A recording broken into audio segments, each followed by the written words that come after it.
Are you filled with fear, doubt, worry about the future of our country? Do you feel the urgency to act before it's too late? If yes, then this podcast is for you. It's time for us all to confront the critical issues threatening our nation's fabric, our democracy itself, irregardless of our political stance. If you're ready to face reality, handle the tough questions, and find real solutions, then here's your host, Debilyn Molineaux. Welcome to Terrified Nation. I'm your host, Debilyn Molineaux. Can we save it? That's what we're exploring in this podcast series. And for me, the answer is yes, of course we can. Not only that, but we must. Now, this show is where we explore alternatives to being afraid or terrified. And in the first 5 episodes, I offered a background framework that I really recommend that you listen to.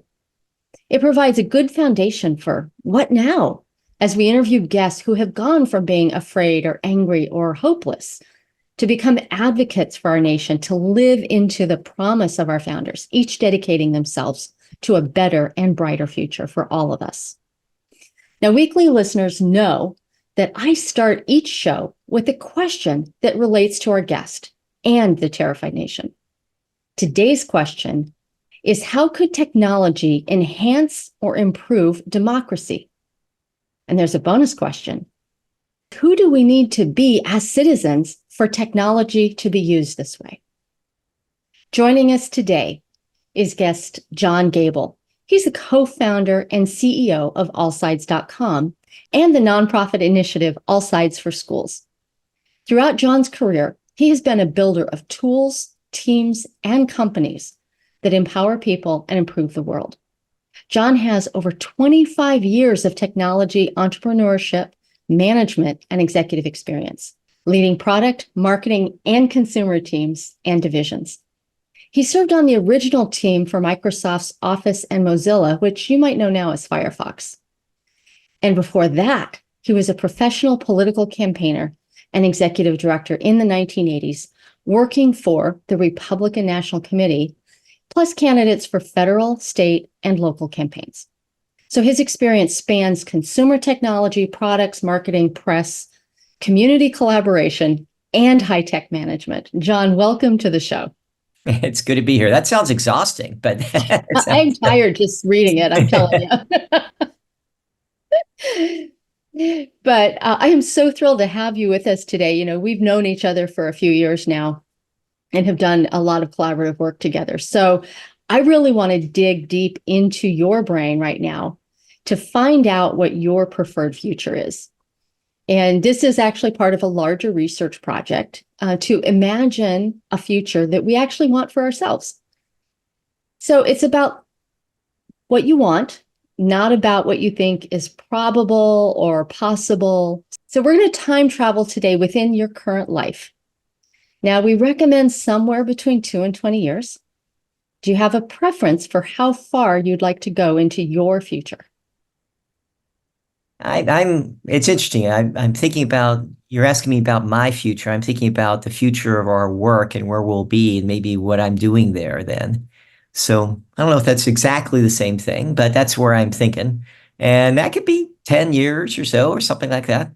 All right. Well, let's do 10 years and let's take a couple of deep breaths as we climb into this time machine that's going to take us to 2034. Now, as we're traveling to 2034, I would really like you to just be yourself when we get to 2034 and observe your future self. So we're going to do like a split screen where you have yourself observing your future self. And it's from that place that you'll respond to the questions. And we're pulling into the 2034 station now, and ding, here we are. And as we climb out of the time machine, the first question I have just is, where are we? Where did we land? Yeah, I imagine I'm still in San Francisco, and my wife is here, and she's got family here. We've been here for a long time. And so I imagine myself probably in the same house in San Francisco and maybe a sunnier day. Well, so we're here in San Francisco then on a sunny day with your wife, still in the same house, which I love. I love that when people don't move around all the time. What will you be most proud of? Yeah, to be honest with you, the first thing I think about is my kid. I mean, a lot of parents probably go here. There's lots of stuff that you and I have been working on a great deal with, which I'm top of my mind too. But the most proud thing is actually my kid and our life in our house. I got married late because I'm a slow learner, and so the stuff that we built together as a family and with my wife and seeing my kid grow into things, that absolutely comes first. But then there's this other stuff we're doing that you and I have been working on. And that's like most of my hours are spent on. So I looking at myself 10 years from now, I imagine a world where there are a lot of great conversations going on, where there's a lot of disagreement with nuance and a lot of listening and understanding. And I actually don't anticipate or even want harmony and happiness in that kind of way. But I do like the idea that we have made some real changes, that we've actually got out of our bubbles a little bit, and there is a lot less of a hopelessness problem in the city. That we're actually are kind of seeing the future as brighter, as opposed to back in the past in 2024 when we were worried it might not be brighter. And that can take so many different pictures. But that's kind of what I see it. I see myself engaged in that. I mean, I feel like I'm right now, today, I'm more engaged in being a doctor to get people over a disease. I'm seeing a healthy future where we have the natural ups and downs of life, and it's kind of fun, but we're getting places. We're solving problems. We have people looking happy with a future as opposed to unsure what that's going to be like. I'm catching a couple of threads here. One is that you're touching what's near and dear to your heart, which is your kid and your wife and your family and your house and your like local community. I heard a little bit of neighborhood in there too, because you really love where you live. And the work that we started in 2024 has come to fruition, or has ripened, if you will, to provide a better community. And there's a connection also, because you're proud of your work, but you're also proud of how that is impacting then or made possible this close family situation that you're very proud of as well. Yeah, and even the more tactical level, I still imagine working with all sides at this time, because I don't think that keeping a democratic society healthy is something you do and you're done. And I actually think that would be kind of boring. I think it's good that we do that. And I'm just eager to be doing. And if you think about our lives and different times in our national community, there have been times when we're looking forward, there'll be things we disagree with and working on, but we'll be building that better future. And it's like our concerns will be kind of minor compared to the things that we're thinking about right now.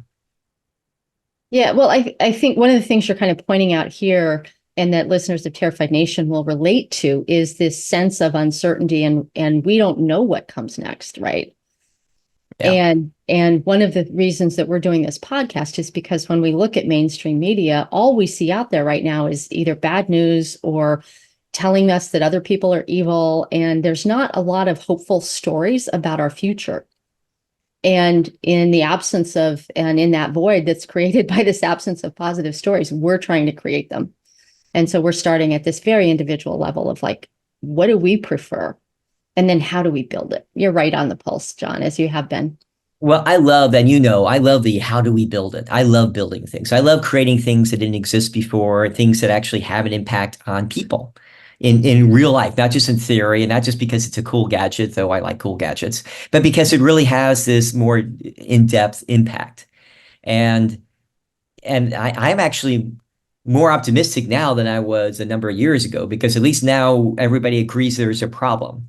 I think I've kindred with you before, Debilyn, that when I started working in this space about 10 or 11 years ago, people didn't think there was a real problem with our society being divided or being in filter bubbles or getting information that was misleading or biased or just wrong. And people didn't think that was a big deal. Now everybody understands it's a real problem. And not just because it's not correct, but because it's dividing us. And like an addict getting over things, you kind of need to know you have a problem before you get over it. So I see us coming out of recovery.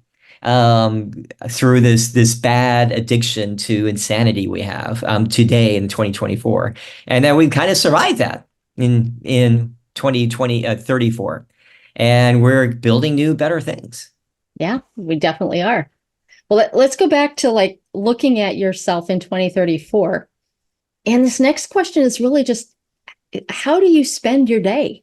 Mm. An average day. What do you do?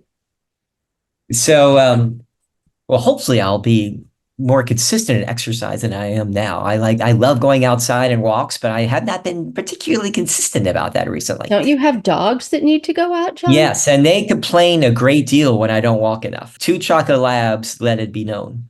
Yes. Um, so yeah, actually, imagine walking out with my dogs and probably around the Presidio around here with my wife and kids, maybe visiting or off doing other stuff. And I also I like public civic engagement. So I actually think I would be working on some issue here or there, or something we're building to have an impact. I love the combination of new tech and bettering society and using it in the good ways. And I just see more and more exciting things. I don't know what that will be, but I But see I myself in the sense, midst of it. I was going to say, your fingers are going to be in that pie, though. It's fun having an impact on other people Yeah. and building that will be there after you're gone. So yeah. All right. So you're on your average day, you're walking in the morning, you're civically engaged, you're spending time with your family. Anything else that you want to put in your kind of average day? Well, hopefully I'm still playing tennis and I haven't injured myself like I did recently. So, and I'm up at the 4.0 level, though I've dropped to the 3.5 level. I'm still playing USTA tennis and just seeing family. It's funny. I've done a longer term like visualization exercise, and I sometimes find myself visualizing myself like in a library with books and thinking about people who are maybe just outside the room who are having a wonderful time together, partially because I was part of that. But I don't have to Mm. be there in that moment, but just that visualization of them having the fullness of their lives and having had that impact. Yeah. Well, and this kind of rolls into the next question, which is how do you feel most of the time? I kind of like to feel more eager to do something. Like I've always liked being kind of excited to do the next thing. Yeah. Eager, I think, is a good word for you. Yeah, And for you know me me too. pretty well. So as you look at again at this future life that you prefer, that you would like to live into, what do you identify as your 3 to 5 priority values? And you might substitute qualities if you want to use a different word. Things that are really important to me, that some of which I grew to appreciate later, was just really connecting with people. So the having the courage and freedom to really connect Mm-hmm. is at a human level, on a more genuine level, the things that really matter in life. That is core to what I do and how I am and Mm-hmm. participate in. I actually Or wrote the mission connected. statement years ago that still seems kind of work. It's like, let me see if I got it right. It's like success to me is creating meaningful, impactful contributions with integrity while earning some respect. Um, there are different things in there, but it's like the idea of connecting with people and then together creating something better together is I guess there is a value for me of creating something with integrity. Mm-hmm. And for me, integrity also includes religion and faith and how we support each other. But all of that comes together in kind of the way we live and do those things. So all those, they're different things, but they seem to Can you connect. like pull a little bit more on that integrity thread for me? Because Yeah. I'm hearing most people when they say integrity, they kind of have a synonym for honesty. But I Yeah, hear you being something bigger, deeper, broader. I'm trying to be a little bit, but more of a honest about the world and people and fulfillment. A little bit like, so I've been trying to pronounce this correctly because my son speaks Japanese, I don't. But I mean, in French, it's raison d'etre. But in Japanese, they have this word, ikigai, I think it is. That's actually a little bit more of a Zen-like, deeper understanding of a life purpose that does have that more core integrity to it. To my Buddhist training, where we talk about the bodhicitta, which is kind of your life seed or heart seed. Yeah. That then flowers into the world. Yeah, I think it comes different words. Like I think people in the more like evangelical world would call it like a, being called, having a calling. Mm-hmm. And they're all really the same kind of thing, a deeper sense of value that's true and life-giving, for lack of better Yeah. word. Okay. Just to recap, the top values that I've heard are this kind of deeper sense of integrity. Mm-hmm. You have a sense of connection to others in a way that you're creating something new or collaborating together to create or build something. Yeah. Yeah, but And I that's always like to be building things and creating things together. You're like And a tinkerer of things.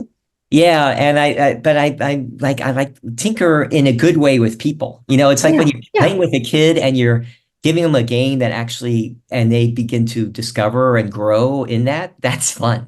And Yeah. it's like a fun way of looking at life and looking at myself, because I'm still that kid who needs to be tinkered with to grow. And there's kind of a magic in that. So we have just 2 questions left.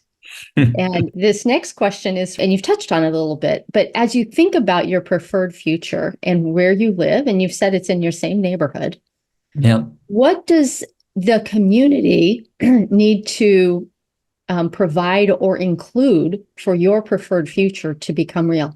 I always think of it more what I need to do for the community. So I That's have. okay. That's the next question. Yeah. So, but it's like I don't even think about it that way. And for me, the community is around my family and kid and dogs, and I think we'll still be in this house. But your outside neighborhood might, like, there's probably some things in the outside neighborhood that might provide context for you to have it easier. Yeah, and to me, it's more like if when I'm engaged in that neighborhood, the neighborhood becomes more the kind of thing where we all get to live that life.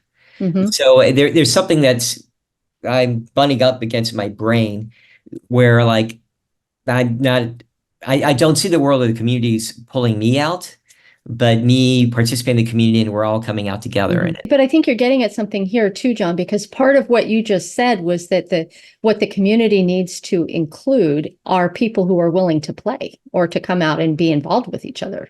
Yeah, and I don't necessarily feel like if people aren't doing stuff in the community, that's bad, because people have to live their own lives. But it's like, it's more like what you put in is what you get out.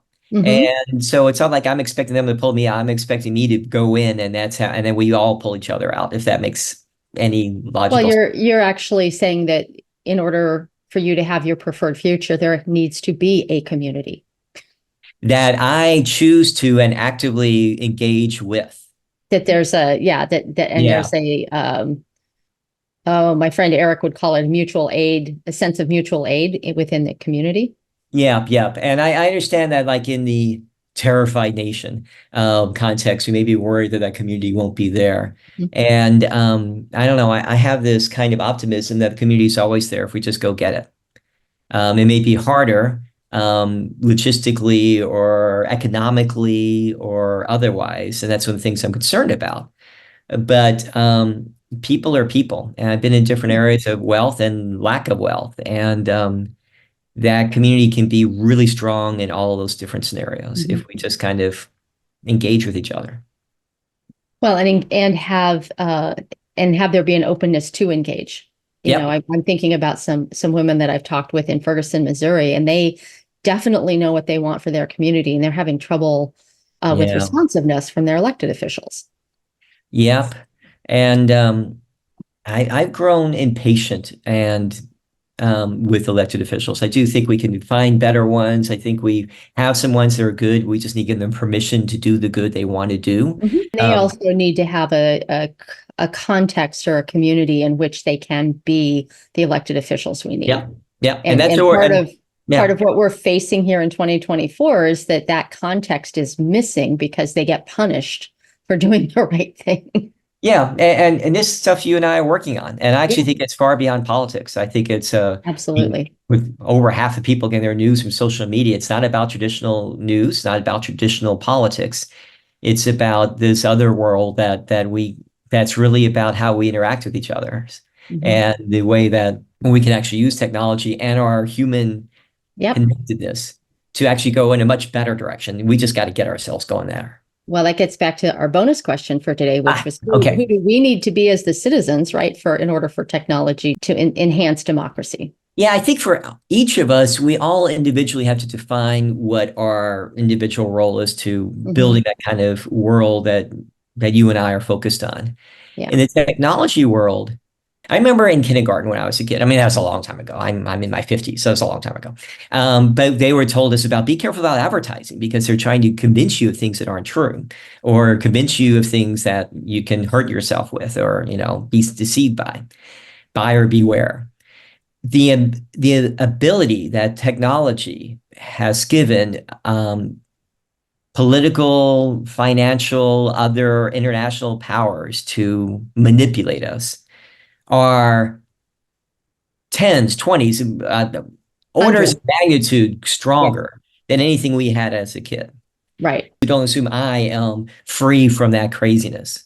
We cannot sit in the back seat and just let the world come to us, or we will be manipulated to hate each other, to distrust each other, to be afraid. And the best way people can manipulate us is to scare us.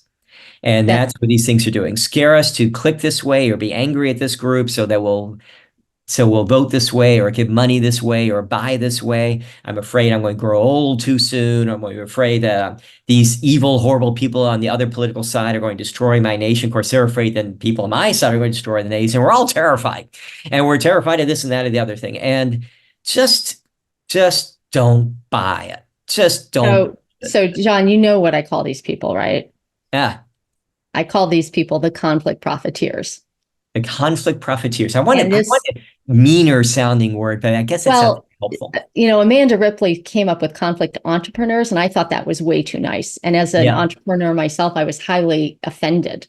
But I'm with you. So I had a friend who suggested conflict profiteers, and I'm out there trying to spread that. Don't be fooled by the conflict profiteers. I should use that more because it is good. It does name it very well. The thing we have to realize, though, it's not like we should just sit back and go, oh, those evil conflict profiteers. I don't mind choosing to follow somebody or choosing to be controlled, but I don't like it when they're trying to mess with me.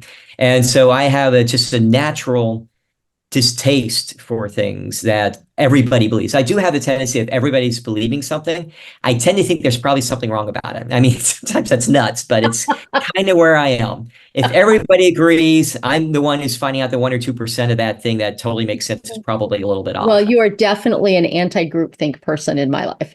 Yeah, and I just don't like that. But other ways I get caught up in it too. But we've got to take the driver's seat.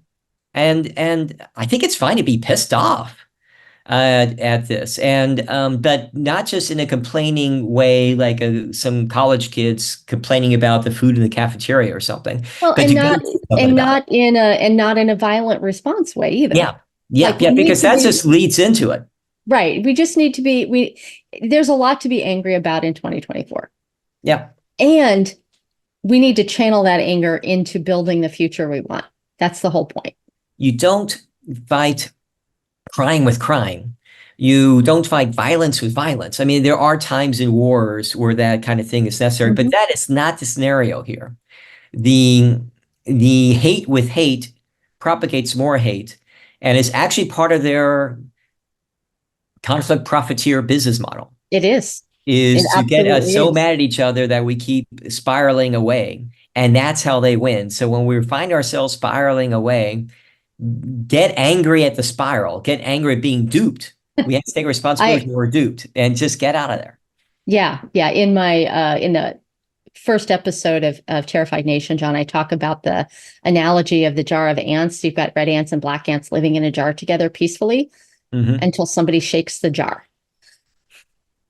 And we actually need to be mad at the assholes who are shaking the jar. And all right, we're down to the last question. Okay. We got off on a little tangent there. And little rant for both. That never happens when we talk ever. I never take us on a ever. tangent. So sorry, everybody. We never do that. So John, this is where I really want you to dig deep into allsides.com and invite people to get involved, because the last question is, what is it that you're doing today in 2024 to influence or co-create that community that you want to live in 2034?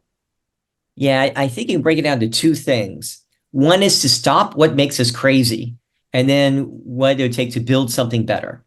The thing to stop making us crazy is to get us out of these filter bubbles. When any one of us only know people just like us, or only hear things we already agree with, we all become much more extreme in what we believe and much less tolerant of any different idea or different person. That is what technology in its current state is doing. That's what the conflict profiteers are using technology to do, because then they can anger us and get us to vote or spend money or waste our time or whatever in the way that they want us to. So the first step is to just stop that nuts, stop that craziness, and get ourselves out of that. Not all the time. It's good to have friends who are just like us, but to see beyond that world and get to know people outside of that world. That's job one. Okay. Job two is to really connect and enable relationships and conversations between differences in ways we never could before. So I've built strong friendships with people I've never met before using video conferencing. It's different online.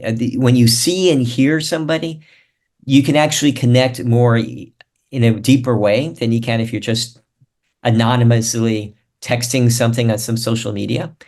And we have the ability. So we're all concerned about today, the technology is so nothing like we've ever seen in history before in terms of the way it can divide us. But we also know before, more than any time in history, ways to connect with other human beings at a deeper level. We know that psychology knows that we can literally get people who are shooting at each other in a war zone a month earlier. And following things we now know about human nature could get them in the same room and have a conversation, even sometimes hug at the end of that. We know human nature, and so we should lean into that connection. And so I think that's the positive thing to do, is to really get to know the world and the people outside of us. So let's stop the bubbles that divide us. So tell me about so nice rant. But tell me about what are the tools that you've created to help people do this? So at allsides.com, thank you. I'm a philosophy major. I apologize. So at allsides.com, we do make that first piece really easy. So we automatically show you how the left, center, and right cover any news that just happened, any issue that just happened. We're even getting to the point where this year we should be able to cover any issue on demand. And automatically show you the different perspectives on it and give you the best arguments from those different sides so that we can really decide for ourselves. So that can get us out of that bubble so that we can actually understand and have the freedom to do that and not be tricked into a conclusion. So we make that very easy. It just looks like a news site, but there's a lot going on behind the back. And I would say that on the web, it's allsides.com, but you also launched an app that I use every single day. That's good, because every time we have a bug, and I'm like, we got to make sure we fix that bug. But of course, there are never any bugs ever. But I just want to say, if people want to look up the All Sides app on their phone, we're also very popular with over 250,000 people on Instagram. And actually, we've been going like crazy in Twitter recently. We had 73 million impressions on Twitter last month. Only it's now called X. It's X. My apologies. With you, I like to call it Twitter too. But on X, but you still tweet on X, I think, and Facebook as well. So there are lots of different ways that can fit your whatever works for you. And one of the things we do recommend is we're not one of these folks who are trying to give you news all day long and excite you all day long. It's actually not healthy to be following news all day long unless that's your job. Check in once or twice a day and get something. And one of the things you get from the way we do it is actually there's a lot of studies that show if you do see the different sides presented together, you actually are a little bit more calm about the situation. You're not as enraged. And in fact, it also helps you understand it a little bit better. It's easier to get. I just want to say just the headline comparison to see how center, left, and right media are covering a topic is fascinating. Just headline comparison is really fascinating. It's amazing how often they're so radically different. Or they have this inference or implication in the word choice that they use in the headline. It's crazy. Yeah. And but so we make it easy to get out of there. And frankly, sometimes reading the 3 different headlines will tell you more about the story than reading any one story all the way through. And so it's helpful. We're just trying to make that easy for everybody.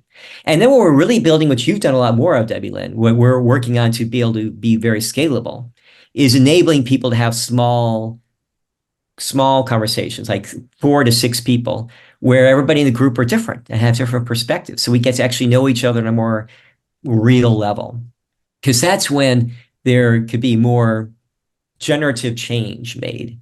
And so we can really understand each other, because frankly, we human beings aren't nearly as smart as we think we are. We don't make decisions rationally. I'm a philosophy major who loves Mr. Spock, but I recognize that I'm a human, not a Vulcan. And we tend to make decisions more emotionally, intuitively, and then we use our big old brains to convince ourselves we were right all along.